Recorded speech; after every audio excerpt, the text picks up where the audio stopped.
ইটালির থেকে টেলিফোন। হুজুর, আমরা সারা ইটালি আপনাকে নিয়ে আলোচনা করছি, আপনার ওয়াজ বাস্তব। কেমন? ইটালি একটা বাংলাদেশি ছেলে মারা গেছে, যার বাড়ি বরগুনা, বরিশাল বরগুনা। হুজুর, হসপিটালে মারা গেছে ছেলেটার স্ত্রীর নামে অ্যাকাউন্ট নাম্বার নিয়ে টেলিফোন করলাম স্ত্রীকে, তোমার স্বামী মারা গেছে, টাকা পাঠাও, লাশটা দেশে পাঠাই। স্ত্রী বলছে, আল্লাহ সাক্ষী, মিথ্যা কথা বললে জিহ্বাটা কেটে নেব। ওই ইটালির থেকে ফোন করে 15 মিনিট কথা। হুজুর বললাম, টাকা পাঠান, আপনার স্বামীর লাশটা দেশে পাঠায়। স্ত্রী বলছে, হায়াত নাই, মারা গেছে, লাশ আইনার কি লাভ হবে? যদি সিস্টেম থাকে হেদে সেই মারি দেলাই।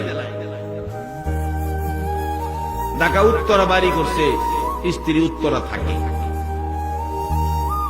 টেলিফোন করছি হুজুর ভাইদের কাছে,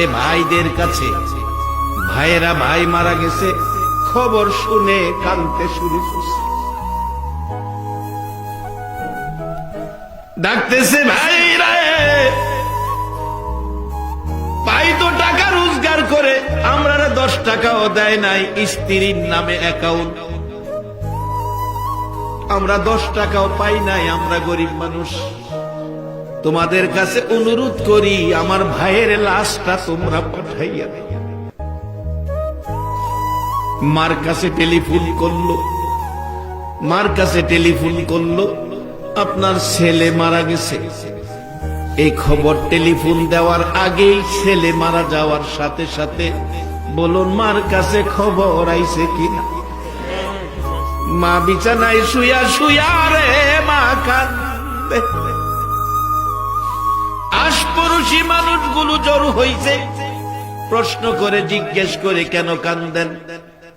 দরদি মা জবাব দেয়, জানি না কেন কান্দি, একটা কথাই জানি, কেন জানি আমার কলিজায় আগুন লাগছে। বলুন, দেশে হোক আর বিদেশে হোক, সন্তান যদি কোনো বিপদ অ্যাক্সিডেন্টে পড়ে, দুনিয়ার কেউ জানে না, বলুন খবর আগে জানে কে? আরে মা বাবার কথা মতো যেজন চলে না, বলুন মা বাবার কথা মতো যেজন চলে না, আল্লাহ নবীজির দয়া তারা পাবি না। আইরে আল্লাহ নবীজির।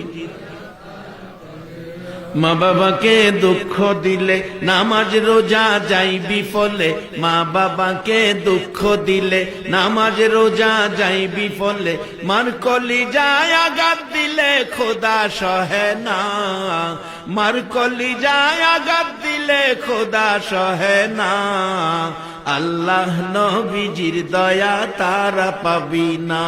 আইরে আল্লাহ নবীজির দয়া। মা খবর পেয়ে গেল, কলিজায় আগুন জ্বলল।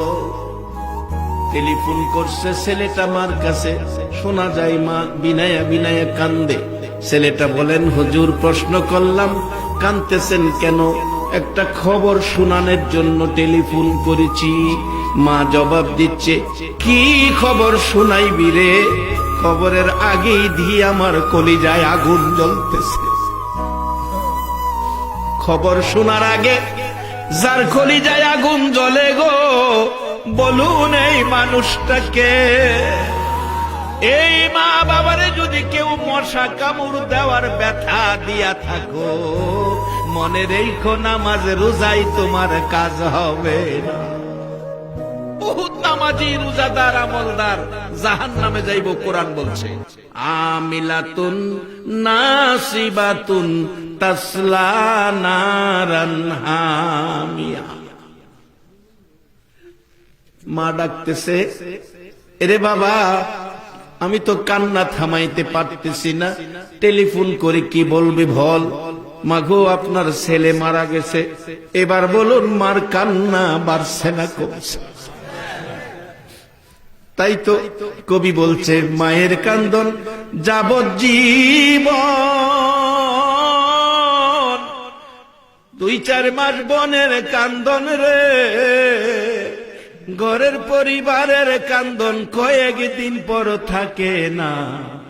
দুঃখের দরদি আমার জনম দুঃখী মা, দুঃখের দরদি আমার জনম দুঃখী মা। ওই ছেলেটা বলছে, হুজুর মা কথা বলতে পারে না, এই খবর শুনে কান্নার জন্য ডাকতেছে, বাবা আমার ছেলের লাশটা তোমরা আমি মার কুলে ফিরাইয়া দাও।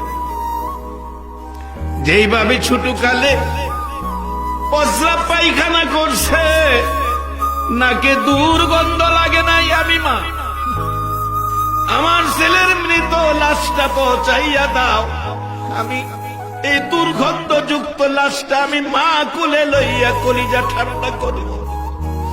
অনুরোধ করি, আমি মার কাছে পয়সা নাই, তোমাদের কাছে ভিক্ষা চাই, ভিক্ষা চাই, আমার ছেলের মৃত দেহ লাশটা আমি মার কাছে ফিরাইয়া দাও। হুজুর মায়ের কান্না শুনে আমাদের সহ্য হয় নাই।